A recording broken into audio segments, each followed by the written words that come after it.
بسم اللہ الرحمن الرحیم۔ السلام علیکم دوستو، خاص طور پر اگر تاریخ بر صغیر کے اوراق کو پلٹا جائے تو کہیں حضرت داتا گنج بخش رحمۃ اللہ علیہ شہر لاہور کو عروس البلاد کے درجہ پر پہنچاتے نظر آئیں گے، کہیں حضرت مجدد الفسانی رحمۃ اللہ علیہ قصر خلافت میں کھڑے ہو کر جہانگیر کو للکار رہے ہوں گے، کہیں حضرت بہاؤالدین زکریہ ملتانی رحمۃ اللہ علیہ دلوں کے بت قدوں میں اذان دے رہے ہوں گے، تو کہیں حضرت بابا فرید الدین مسعود گنج شکر رحمۃ اللہ علیہ تاریخ تصوف کی پیشانی پر جھومر کی طرح چمک رہے ہوں گے۔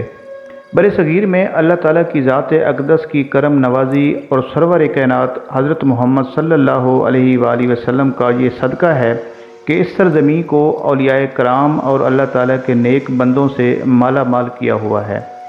مخدوم علاء الدین علی احمد صابر کلیری رحمۃ اللہ علیہ کا نام آج بھی تاریخ تصوف کی پیشانی پر ایک تازہ تراشیدے ہوئے جھومر کی طرح چمک رہا ہے۔ حضرت مخدوم علاء الدین علی احمد صابر پیا کا شمار صبر و شکر اور قناعت کے پیکر نامور اولیاء اللہ میں ہوتا ہے۔ مستند روایت کے مطابق آپ رحمۃ اللہ علیہ والد کی طرف سے حضرت امام حسن رضی اللہ تعالی عنہ کی اولاد میں سے ہیں۔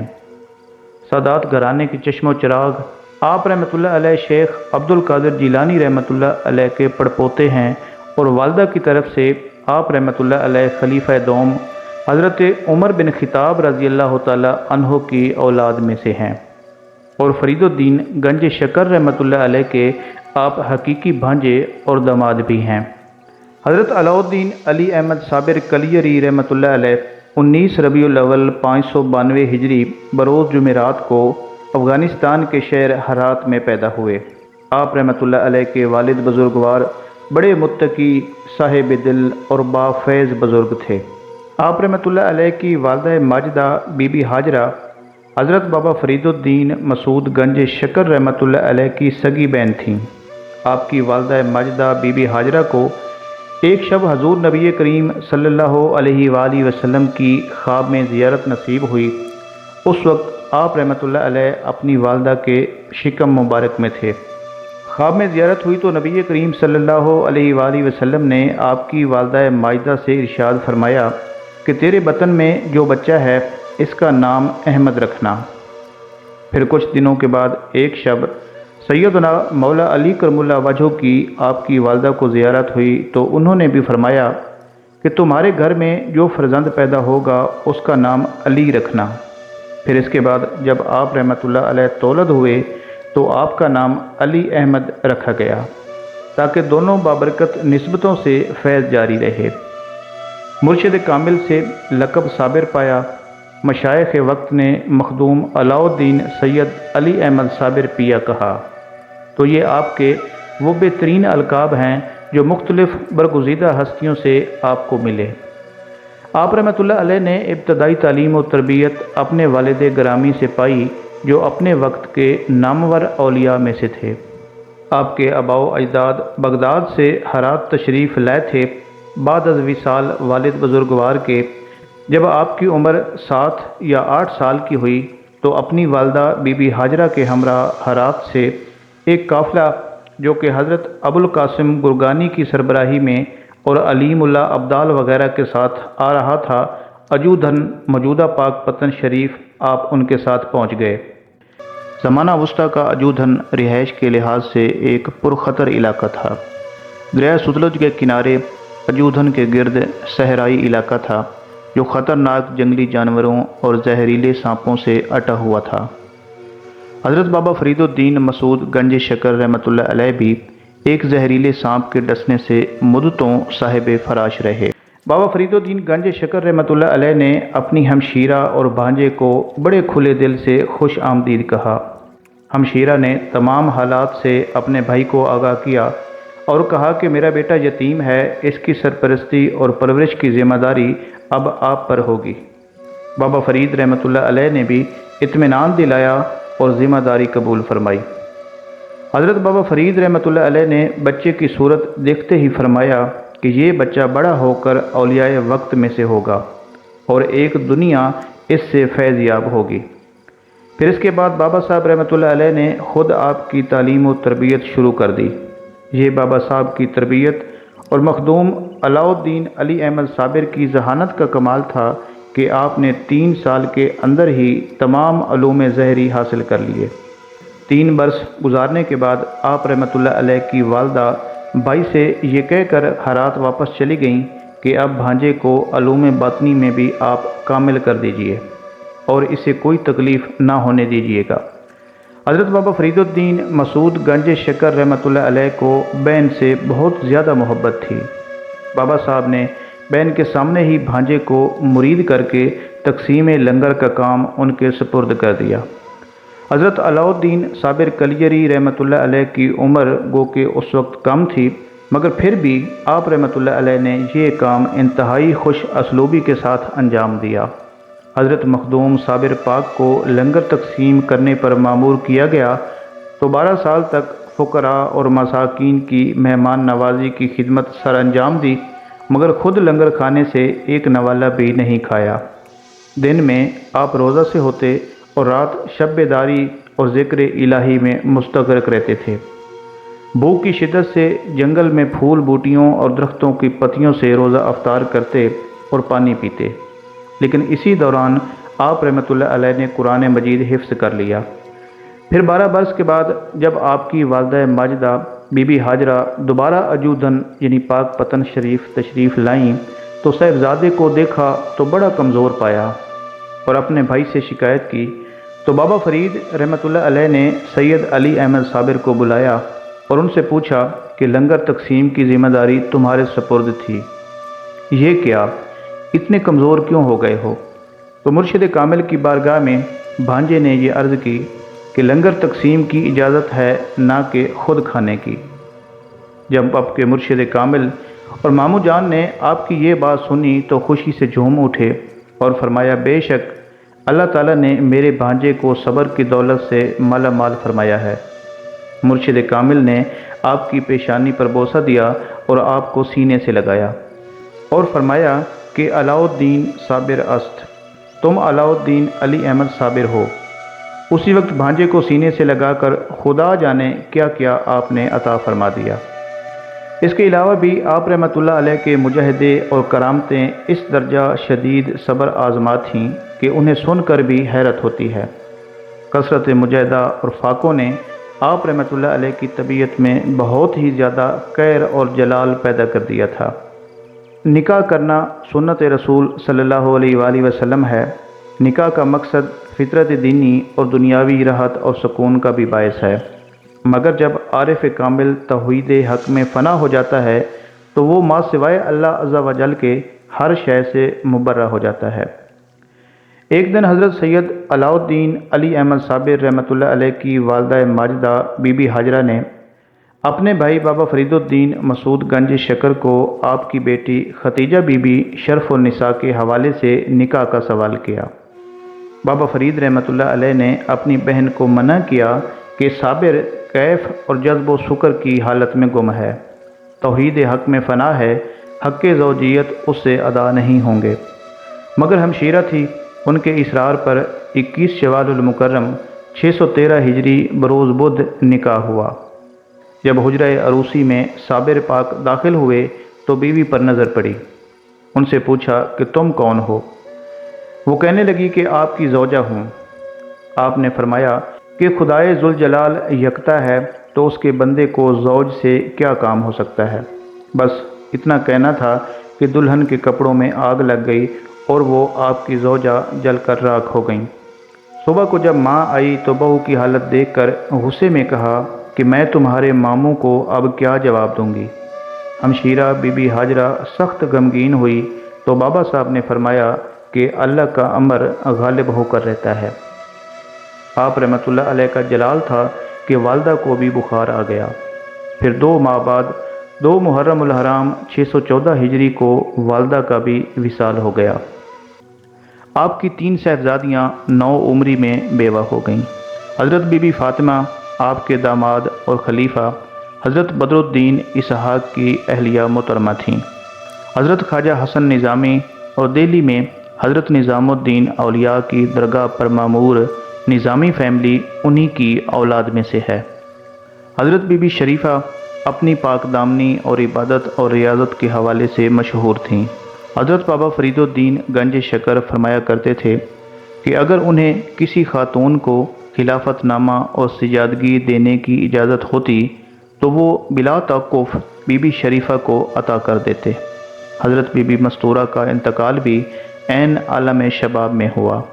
اس کے بعد حضرت علاؤ الدین علی احمد صابر رحمۃ اللہ علیہ جو حجرے میں داخل ہوئے تو پورے 9 سال اندر ہی رہے اور باہر نہیں نکلے، نہ کچھ کھایا اور نہ کچھ پیا۔ 9 برس کے بعد حضرت بابا فرید رحمۃ اللہ علیہ جب حضرت مخدوم رحمۃ اللہ علیہ کے حجرے میں صبح کے وقت گئے تو کیا دیکھتے ہیں کہ آپ استغراق کے عالم میں بے حس و حرکت بیٹھے ہیں۔ آپ کے کان میں 7 مرتبہ الا اللہ بلند آواز سے کہا تو آپ ہوش میں آ گئے اور مرشد کو سامنے دیکھ کر ان کے قدم چومے اور آداب بجا لائے۔ حضرت بابا فرید الدین مسعود گنج شکر رحمۃ اللہ علیہ نے آپ کو باہر لا کر خرقہ خلافت عطا کیا اور سند لکھی اور اس میں اعظم کی تعلیم دی۔ بابا فرید نے آپ کو دہلی کے لیے متعین کیا اور فرمایا کہ پہلے ہانسی جا کر اپنے بھائی جمال سے اس پر مہر ثبت کروا لینا۔ جب آپ رحمۃ اللہ علیہ وہ سند لے کر ہانسی پہنچے تو حضرت شیخ جمال الدین ہانسوی رحمۃ اللہ علیہ نے نہایت محبت اور احترام سے آپ کی مہمان نوازی فرمائی اور اپنے پیر روشن ضمیر حضرت بابا فرید الدین مسعود گنج شکر رحمۃ اللہ علیہ کے حالات، صحت اور دیگر معلومات کے متعلق گفتگو فرماتے رہے۔ اسی دوران مغرب کی نماز کا وقت ہو گیا۔ نماز سے فارغ ہونے کے بعد حضرت مخدوم صابر کلیری رحمۃ اللہ علیہ نے دہلی کی خلافت کے لیے بابا فرید کی سند خلافت حضرت جمال الدین ہانسوی رحمۃ اللہ علیہ کو پیش کی اور فرمایا کہ آپ اس پر مہر ثبت کر دیجئے۔ حضرت جمال الدین ہانسوی رحمۃ اللہ علیہ اس پر مہر ثبت کرنے ہی والے تھے کہ اسی وقت ہوا چلی اور چراغ گل ہو گیا۔ جب اندھیرا ہو گیا تو جمال الدین ہانسوی رحمۃ اللہ علیہ نے فرمایا کہ بھائی چراغ گل ہو گیا ہے، صبح مہر ثبت کر دوں گا، لیکن آپ رحمۃ اللہ علیہ نے فرمایا کہ نہیں، دوسرا چراغ منگوا کر اسی وقت مہر لگا دیجئے۔ چنانچہ حضرت جمال الدین ہانسوی رحمۃ اللہ علیہ نے دوسرا چراغ منگوایا۔ ابھی آپ پھر اس پر مہر لگانے ہی چاہتے تھے کہ دوسرا چراغ بھی ہوا چلنے سے گل ہو گیا۔ پھر اس کے بعد حضرت ہانسوی رحمۃ اللہ علیہ نے فرمایا کہ اب آپ صبح کو مہر لگوا لینا۔ پھر اسی وقت حضرت علاؤ الدین صابر کلیری رحمۃ اللہ علیہ نے اپنی انگلی پر دم کیا تو انگلی روشن ہو گئی۔ آپ نے جمال الدین ہانسوی سے فرمایا کہ اب روشنی ہو گئی ہے تو اب آپ مہر ثبت کر دیجئے۔ لیکن جب حضرت جمال الدین ہانسوی رحمۃ اللہ علیہ نے یہ رنگ دیکھا تو حضرت علاؤ الدین صابر کی سند کو لے کر چاک کر دیا اور فرمایا کہ تمہارے سامنے دم مارنے کی دہلی میں تاب کہاں آئی، تم تو ایک ہی دم مار کر دہلی کو خاک کر دو گے۔ اس کے جواب میں مخدوم علاؤ الدین صابر کلیری رحمۃ اللہ علیہ نے حالت جلال میں فرمایا کہ آپ نے میری سند خلافت چاک کی ہے تو میں نے آپ کا سلسلہ چاک کر دیا، اور اس کے بعد واپس اجودھن جا کر بابا فرید رحمۃ اللہ علیہ کو اپنے ماموں جان کو ساری تفصیل گوش گزار کر دی۔ پھر اس کے بعد بابا فرید رحمۃ اللہ علیہ نے دوسری سند آپ کو لکھ کر دی اور فرمایا کہ میں کلیر شریف کا علاقہ اب تمہارے سپرد کرتا ہوں۔ وہاں پر تکبر، غرور اور گمراہی کا ایک عظیم طوفان برپا ہے، وہاں چلے جاؤ اور وہاں پہنچ کر خلق خدا کو ہدایت کرو اور اسلام کو تقویت پہنچاؤ۔ بابا فرید رحمۃ اللہ علیہ کے بڑے خلیفہ حضرت جمال الدین ہانسوی ہیں، اور حضرت بابا صاحب کسی کو بھی خلافت نامہ عطا کرتے تو اس کی تصدیق اور مہر کے لیے حضرت جمال الدین ہانسوی کے پاس ہانسی میں بھیجتے۔ ہانسی جو کہ سابقہ ضلع حصار اور موجودہ ضلع ہریانہ ہے۔ حضرت بابا صاحب نے حضرت نظام الدین اولیاء اور حضرت مخدوم صابر کلیر شریف کو بھی خلافت عطا کرنے کے بعد عہد نامہ کی تصدیق کے لیے حضرت جمال الدین ہانسوی کے پاس بھیجا تھا۔ حضرت بابا صاحب کو حضرت جمال الدین ہانسوی رحمۃ اللہ علیہ سے کمال درجہ کی محبت تھی، اور یہ اسی محبت کا اعجاز تھا کہ حضرت بابا صاحب 12 سال ہانسی میں مقیم رہے۔ بابا صاحب آپ کے بارے میں اکثر یہ فرماتے کہ جمال ہمارا جمال ہے، یعنی جمال ہماری خوبصورتی ہے، اور یہ بھی ارشاد فرماتے کہ جمال میں تجھ پر قربان ہونا چاہتا ہوں۔ دوستو، اس زمانے میں کلیر ایک عظیم الشان اور بارونق شہر تھا۔ جب صابر پاک وہاں پہنچے تو امیر کلیر نے آپ کو شاہ ولایت تسلیم کر لیا، مگر قاضی شہر نے اسے ورگلایا کہ یہ جادوگر ہے۔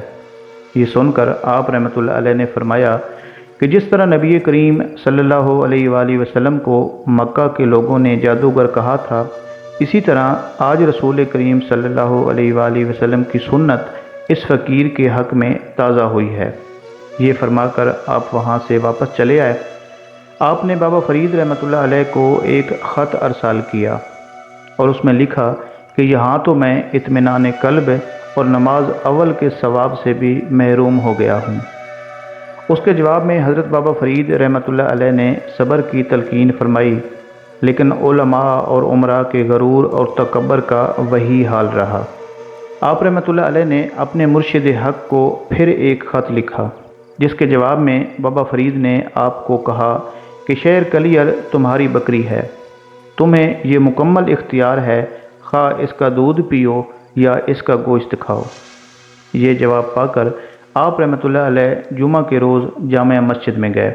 اس وقت شہر کی جامع مسجد لوگوں سے کھچا کھچ بھری ہوئی تھی، لیکن عمرائے شہر نے آپ کو مسجد سے نکال دیا تو آپ نے غضبناک ہو کر فرمایا کہ ظالموں، تم اللہ کے گھر میں بھی امتیاز پیدا کرتے ہو اور یہاں بھی بندہ بن کر نہیں آتے ہو۔ لیکن کسی نے یہ پرواہ نہیں کی۔ بالآخر امام نے جب خطبہ ختم کیا اور سجدے میں گئے تو آپ نے جلال میں آ کر مسجد کو مخاطب کیا اور اس سے فرمایا کہ اب تو بھی سجدہ کر لے۔ آپ کا یہ فرمانا تھا کہ عظیم الشان مسجد فوراً ہی زمیں بوس ہو گئی۔ بکثرت افراد جامع مسجد میں دب کر ہلاک ہو گئے۔ اس کے بعد اہل کلیر بہت گھبرائے آپ کے پاس آئے اور معافی کی درخواست کی تو آپ رحمۃ اللہ علیہ نے فرمایا کہ میں تو اللہ سے ویرانی کلیر کی دعا مانگ چکا ہوں، اب کچھ نہیں ہو سکتا۔ اس کے بعد پورے کلیر شہر میں ایک طاعون کی بیماری پھیل گئی جس نے تمام شہر کو ویران کر دیا۔ ہزاروں لوگ اس طاعون سے مر گئے اور جو بچ گئے وہ بھاگ کر جنگلوں اور پہاڑوں پر چلے گئے۔ آپ رحمۃ اللہ علیہ نور العارفین حضرت بابا فرید الدین مسعود گنج شکر رحمۃ اللہ علیہ کے جانشین تھے اور صابری سلسلہ آپ رحمۃ اللہ علیہ سے ہی جاری ہے۔ حضرت شیخ علاؤ الدین علی احمد صابر رحمۃ اللہ علیہ کو سماع سننے کا بہت ذوق تھا اور وہ کثرت سے اسے سنا کرتے تھے، یہاں تک کہ آپ رحمۃ اللہ علیہ کا وصال بھی عین حالت سماع میں ہی ہوا۔ آپ رحمۃ اللہ علیہ میں جذبہ الہی حد سے زیادہ تھا۔ زبان مبارک سے جو کچھ بھی نکل جاتا وہ فوراً پورا ہو جاتا۔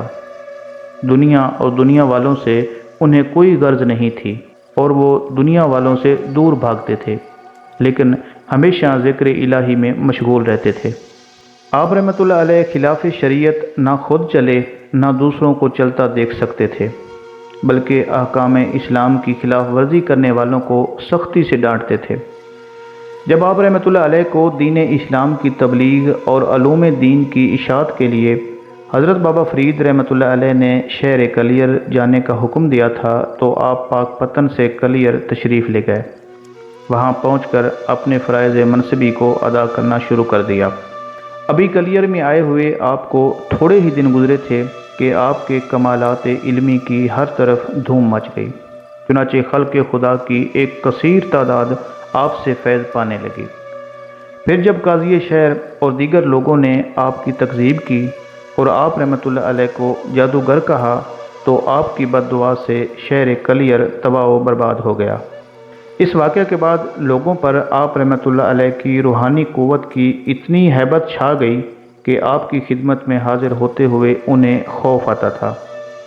سلسلہ تصوف میں یہ شرف بھی صرف شیخ العالم حضرت بابا فرید الدین مسعود گنج شکر کو حاصل ہے کہ ان کے لیے خواجہ خواجگان سلطان الہند خواجہ غریب نواز معین الدین چشتی اجمیری رحمۃ اللہ علیہ اور حضرت خواجہ قطب الدین بختیار کاکی نے بارگاہ ایزدی میں ایک ساتھ دست دعا بلند کیے۔ ان کے محبوب مرشد اور مرشد کے مرشد بیک وقت ان کے لیے دعا گو ہیں۔ سلطان المشائخ حضرت نظام الدین اولیاء رحمۃ اللہ علیہ سیر الاولیاء میں فرماتے ہیں کہ شیخ الاسلام حضرت خواجہ معین الدین چشتی اجمیری اور شیخ الاسلام حضرت خواجہ قطب الدین بختیار کاکی اور شیخ العالم حضرت بابا فرید الدین مسعود گنج شکر ایک ہی حجرہ میں مقیم تھے۔ سلطان الہند حضرت خواجہ معین الدین چشتی نے حضرت شیخ قطب الدین بختیار کاکی کو فرمایا کہ بختیار، اس نوجوان کو کب تک مجاہدہ سے جلاؤ گے؟ اسے کچھ عنایت بھی کرو۔ حضرت قطب الدین بختیار کاکی نے عرض کی کہ حضرت میری کیا مجال کہ آپ کے روبرو اسے کچھ بخشوں۔ حضرت خواجہ معین الدین چشتی رحمۃ اللہ علیہ نے فرمایا کہ یہ مرید تو آپ کا ہے، اور پھر کھڑے ہو کر فرمایا کہ آؤ دونوں مل کر بخشیں۔ چنانچہ دائیں جانب حضرت خواجہ معین الدین چشتی اجمیری کھڑے ہوئے اور بائیں طرف حضرت شیخ قطب الدین بختیار کاکی، اور درمیان میں حضرت بابا صاحب، اور آپ کو دونوں صاحبان نے جو بخشا وہ ایک عالم کے روبرو ہے۔ جبکہ حضرت سلطان الہند نے یہ بھی فرمایا کہ بختیار، تم نے ایک ایسے شہباز کو گرفتار کر رکھا ہے جس کا مقام سدرۃ المنتہا سے بھی آگے ہے۔ حضرت علی احمد صابر کلیری رحمۃ اللہ علیہ انتہائی جلالی طبیعت کے مالک تھے۔ آپ رحمۃ اللہ علیہ کے خلفاء میں شیخ شمس الدین ترک پانی پتی رحمۃ اللہ علیہ آپ کے ممتاز خلیفہ ہیں۔ وہ آپ کی خدمت میں کامل 32 برس تک رہے اور کبھی آپ سے جدا نہیں ہوئے۔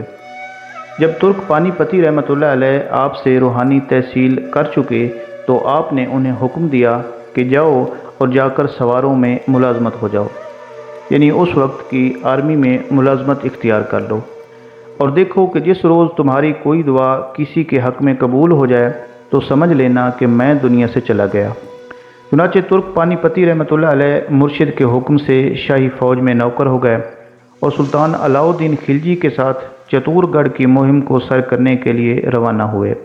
سلطان نے بڑی کوشش کی اور ایک طویل عرصہ تک قلعہ کا محاصرہ کیے رکھا، مگر قلعہ فتح نہ ہوا۔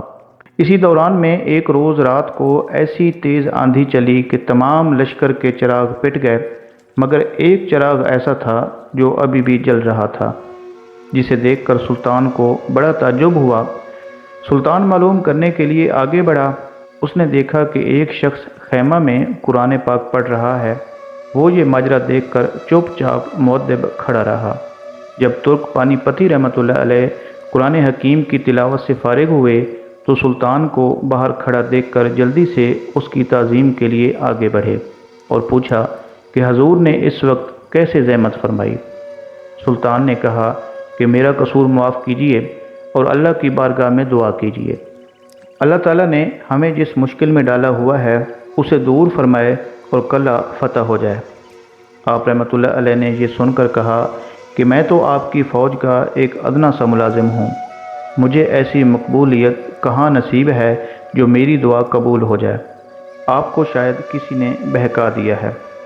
لیکن سلطان نے اصرار کیا کہ نہیں، ایسا نہیں ہے، آپ ضرور دعا کیجیے، اللہ تعالیٰ ضرور آپ کی دعا قبول فرمائے گا۔ چنانچہ ترک پانی پتی رحمۃ اللہ علیہ نے دعا کے لیے ہاتھ اٹھا دیے۔ اللہ کریم نے آپ کی دعا قبول فرما لی اور قلعہ فتح ہو گیا۔ قدرت خداوندی کہ جناب مخدوم کلیری رحمۃ اللہ علیہ کی بات پوری ہوئی۔ چنانچہ جس روز حضرت ترک پانی پتی رحمۃ اللہ علیہ کی دعا قبول ہوئی، اسی روز جناب مخدوم کلیری رحمۃ اللہ علیہ کا انتقال ہو گیا۔ حضرت ترک پانی پتی رحمۃ اللہ علیہ کے دل نے اس واقعہ ناگزیر کی گواہی دی۔ چنانچہ وہ کلیر پہنچے اور اپنے پیر و مرشد کی تجہیز و تکفین کے فرائض کو سر انجام دیا۔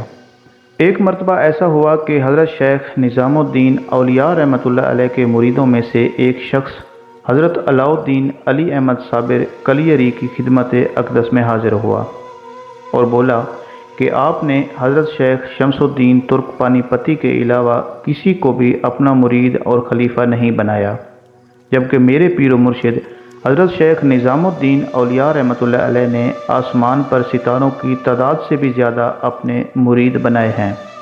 آپ رحمۃ اللہ علیہ نے جواب دیا کہ میرا شمس ہی کافی ہے جو اللہ کے فضل سے سارے ستاروں پر غالب ہے۔ آپ کی یہ بات سن کر وہ شخص خاموش رہا۔ اور دہلی واپس آ کر اس نے حضرت شیخ المشائخ سے یہ واقعہ بیان کیا تو حضرت شیخ المشائخ نے فرمایا کہ تم نے حضرت کو کیوں رنجیدہ کیا؟ خبردار آئندہ ایسی حرکت نہیں کرنی۔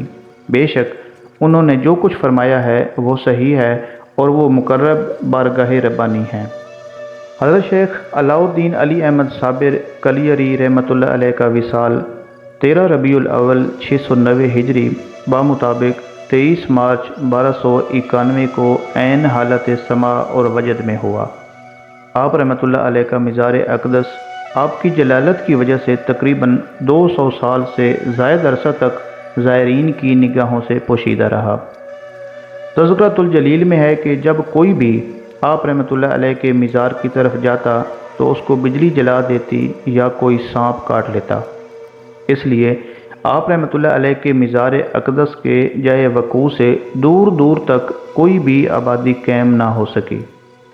پھر ایک دن ایسا ہوا کہ حضرت شیخ عبد القدوس گنگوہی رحمۃ اللہ علیہ حسب معمول اپنے دادا مرشد حضرت شیخ عبد الحق رحمۃ اللہ علیہ کے مزار پر جھاڑو دینے میں مشغول تھے۔ اسی دوران انہیں ایک آواز آئی کہ ہمارے مزار پر بھی جھاڑو دے دیا کرو۔ حضرت شیخ عبد القدوس گنگوہی رحمۃ اللہ علیہ یہ نہ سمجھ سکے کہ کس بزرگ کی آواز ہے، چنانچہ آپ نے مزار شریف پر بیٹھ کر مراقبہ شروع کیا تو انہیں پتہ چلا کہ یہ آواز حضرت صابر کلیری رحمۃ اللہ علیہ کی ہے۔ حضرت شیخ عبد القدوس گنگوہی رحمۃ اللہ علیہ اپنے مریدوں کے ہمراہ آپ کے مزار اقدس پر پہنچے، وہاں قرآن خوانی اور فاتحہ خوانی کروائی اور حلوہ شیریں کے توشہ پر حضور نبی کریم صلی اللہ علیہ وآلہ وسلم کی روح کو ثواب پہنچا کر حاضرین میں وہ حلوہ تقسیم کیا۔ حضرت شیخ عبد القدوس گنگوہی رحمۃ اللہ علیہ نے 3 روز وہاں قیام کیا اور اسی دوران مزار اقدس کے گرد حد بندی کی۔ مزار کے گرد چھوٹی سی دیوار بنائی اور بانس کے ستون بنا کر لکڑیوں کی چھت سے مزار اقدس پر سایہ کیا۔ اس کے بعد حضرت علاؤ الدین علی احمد صابر رحمۃ اللہ علیہ کی جلالت آپ کی دعا سے ختم ہو گئی اور لوگ آپ کے مزار اقدس کی زیارت کے لیے دور دور سے آنے لگے۔ بادشاہ ہندوستان سلطان ابراہیم بن سکندر لودھی نے حضرت شیخ عبد القدوس گنگوہی رحمۃ اللہ علیہ سے ملاقات کے لیے اجازت طلب کی اور ان کی بیعت کی سعادت حاصل کی۔ اس کے بعد عرض کیا کہ حلال رقم میں سے کچھ رقم میرے پاس موجود ہے جس سے مزار پاک سید علی احمد صابر کلیری تعمیر کروایا جائے۔ چنانچہ آپ رحمۃ اللہ علیہ نے وہ رقم قبول کر کے پختہ مزار پاک اور ساتھ مسجد کی تعمیر کا آغاز کر دیا۔ شیخ عبد القدوس گنگوہی رحمۃ اللہ علیہ کے مریدین اور خلفاء وغیرہ سب نے تعمیر میں بھرپور حصہ لیا اور 944 ہجری میں یہ تعمیر مکمل ہوئی۔ مجدد عالم سلسلہ چشتیہ صابریہ مخدوم شیخ عبد القدوس گنگوہی رحمۃ اللہ علیہ نے اپنی نگرانی میں تز کو احتشام سے 13 ربیع الاول کو عرس پاک منعقد کروایا۔ اسی طرح آپ رحمۃ اللہ علیہ پہلے سجادہ نشین ہوئے۔ ہندوستان کے کونے کونے سے مزار مبارک پر زائرین کی جوق در جوق آمد ہوئی اور فیوز و برکات سے مستفید ہونے لگے۔ حضرت علاؤ الدین علی احمد صابر کلیری رحمۃ اللہ علیہ کا سالانہ عرس مبارک اپنی دیرینہ روایات کو دامن میں سمیٹے 13 ربیع الاول سے کلیر شریف میں منعقد ہوتا ہے۔ محفل پاک، تلاوت قرآن پاک اور نعت رسول مقبول صلی اللہ علیہ وآلہ وسلم، درود و سلام، فاتحہ خوانی، ذکر و فکر اور علماء و مشائخ کے خطابات کا سلسلہ جاری رہتا ہے۔ محفل سماع منعقد ہوتی ہے جہاں پر شاعر عارفانہ کلام پیش کرتے ہیں، جس میں عقیدت مند بلہائے عقیدت پیش کر کے روحانی کیف و سرور کے ساتھ دنیا و آخرت کی سربلندی اور سرفرازی کی دولت سے مالا مال ہو کر واپس جاتے ہیں۔ یہ اللہ کے جانثاروں کی تاریخ ہے جو انسانی نظروں سے روپوش ہونے کے باوجود صدیوں سے ہزاروں انجمنوں، لاکھوں مجلسوں اور کروڑوں دلوں میں آج بھی زندہ ہیں۔ اتنا عرصہ گزرنے کے باوجود آپ رحمۃ اللہ علیہ کا مزار پاک کلیہ شریف انڈیا میں عقیدت مندوں کے لیے مرجع خلائق ہے۔ تو دوستو، یہ مخدوم علاؤ الدین علی احمد صابر کلیری رحمۃ اللہ علیہ کی داستان حیات تھی جو کہ ہم نے آپ کی خدمت میں پیش کی۔ امید کرتے ہیں کہ ہماری آج کی یہ داستان آپ کو پسند آئی ہوگی۔ اللہ کریم سے دعا ہے کہ اللہ کریم حضرت علاء الدین علی احمد صابر کلیری رحمۃ اللہ علیہ کے توسط سے میری اور آپ سب کی مشکلات کو آسان فرمائے، مجھے اور آپ کو سچا اور پکا مسلمان بنائے اور دین کی سمجھ عطا فرمائے۔ اگر یہ ویڈیو پسند آئی ہے تو اسے لائک کیجئے، چینل کو سبسکرائب کیجئے اور اپنا بہت سا خیال رکھیے۔ ملتے ہیں ایک اور ویڈیو میں، جب تک کے لیے اللہ حافظ۔